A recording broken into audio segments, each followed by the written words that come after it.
The Harvest.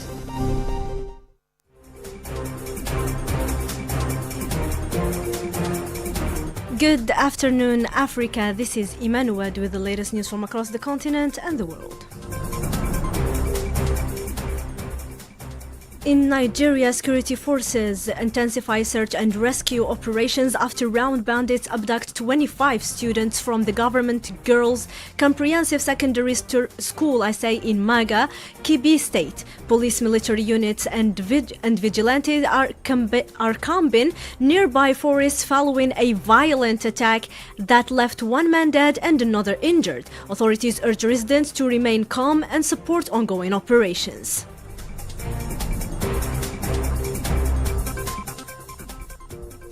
The World Food Programme raises alarm over what is described as terrible atrocities committed in El Fasher by the RSF militias. Senior UN officials depict the situation as a scene of horror, calling for urgent international action to prevent similar tragedies. Humanitarian needs continue to rise across Sudan amid ongoing conflict.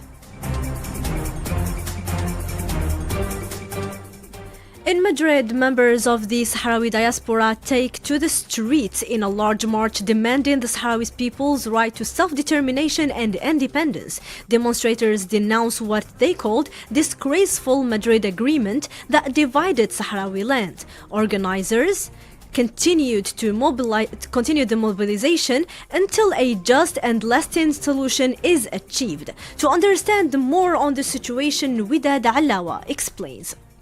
In the heart of the Spanish capital, members of the Sahrawi community held up banners denouncing the disgraceful Morocco-Spain agreement that robbed their people of their right to self-determination, as well as powerfully reaffirmed this undeniable right. The 1975 Madrid Accords are criticized as a major injustice that allowed Spain to abandon its responsibility in Western Sahara, denying the Sahrawi people's endorsed right to a free will.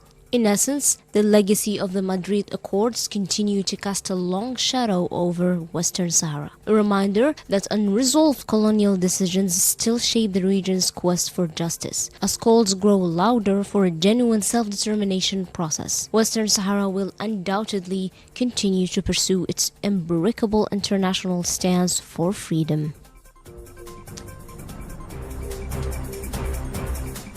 South Africa denounces what it calls a deliberate plan to expel Palestinians from Gaza and the West Bank. After 153 Palestinians arrived in the country last week, the foreign minister says the incident raises suspicions of a coordinated effort to push Palestinians out of their land. Pretoria reiterates its firm support for the Palestinian rights.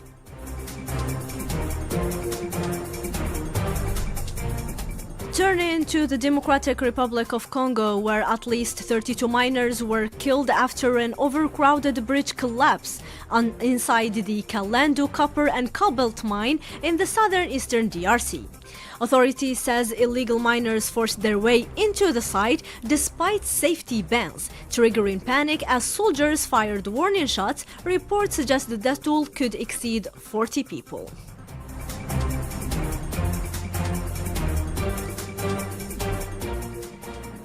This Sunday, Africa will mark African Road Safety Day, a day of a great significance. It reminds us of the heavy toll of road accidents, even though the continued has now few vehicles, a day set to honor victims and launch an urgent call to protect lives and build safer roads for future generations. Yasmin Ben Ashur talks more on the topic.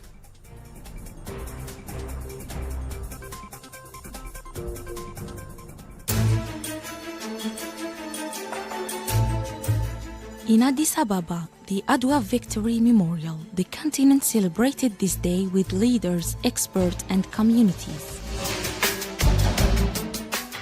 The event, organized by the African Road Safety Observatory in partnership with the African Union Commission, the Ethiopian Ministry of Transport, and the United Nations Economic Commission for Africa.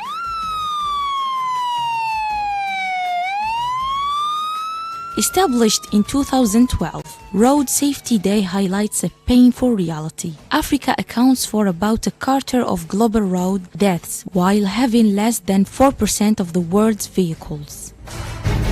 This year, the focus was on reducing deaths and serious injuries by 50% by 2030 through better road infrastructure, improved data, and stronger partnerships between governments, civil society, and the private sector. The event also emphasized the safe system approach, putting people at the heart of traffic policies in the line of Africa Agenda 2063. Which sees safety roads and sustainable mobility as key pillars for the continent.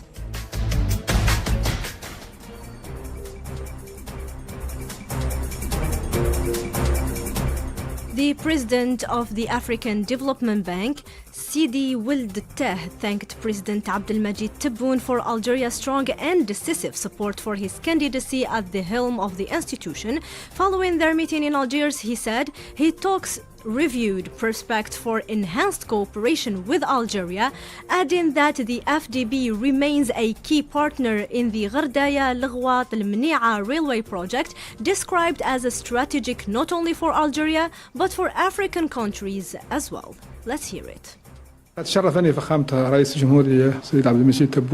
President of the Republic, Abdelmajid Tebboune, honored me today by receiving me in the capacity as President of the African Development Bank. It was an opportunity to present the bank's program, particularly the prospects for cooperation with Algeria. The mainly concerns Algeria's agreement to have the African Development Bank as a partner in implementing the railway project linking Gherdaya, Lghwat, and Al-Mni'a.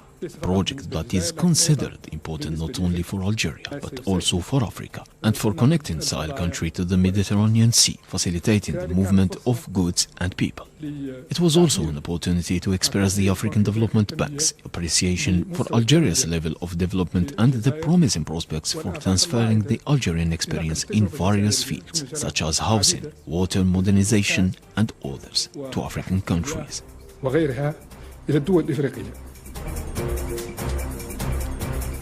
In the health sector, after Sierra Leone confirmed its first Mpox case in January 2025, infections and death rose quickly, largely due to home-based care. Health Minister Dr. Austin Dimbe explains how shifting patient management to treatment centers reversed the trend, significantly reducing fatalities and strengthening the country's outbreak response. Let's hear to a part of his statement. What we learned in the middle of the outbreak was this did not work, and what worked was to identify the cases and extract them, remove them from the homes and the communities in which they are, provide high quality care in a health facility, in a health environment, and at the same time you inundate the space that they came from, the contacts that were there, with prevention messages and vaccines. So when we did that effectively, we saw that the cases were initially mounting, but when we changed strategy to actual bringing people into facilities and taking care of them, the numbers dropped precipitously. In hindsight, if we were to do this again, every case that we see will bring them into the facility for their own care. At the same time, will prevent them transmitting it to others. Concluding this harvest with the sports, the DR Congo national team secures a place in the intercontinental qualifiers for the FIFA World Cup after defeating Nigeria in a tense penalty shootout. The Leopards will now compete in six-team tournament next March, where two teams will advance to the World Cup in the Americas. The Leopard of the DR Congo secure the Leopard, as I say, the African Road Essay for the cycling championship are underway from the 19th to the 23rd November in Kwale, Kenya. Thursday opening stage focuses on the individual team trial events for the junior girls and boys, as well as the under 23 years old and elite women and men as well, competing for the continental titles, whereas the Algeria boys team already landed in Kenya for the competition. So this is all for today's harvest. Thank you to paying attention to the fullest. Don't go too far and keep enjoying our programs of the day with your favorite radio channel Ifriqiya FM, The Voice.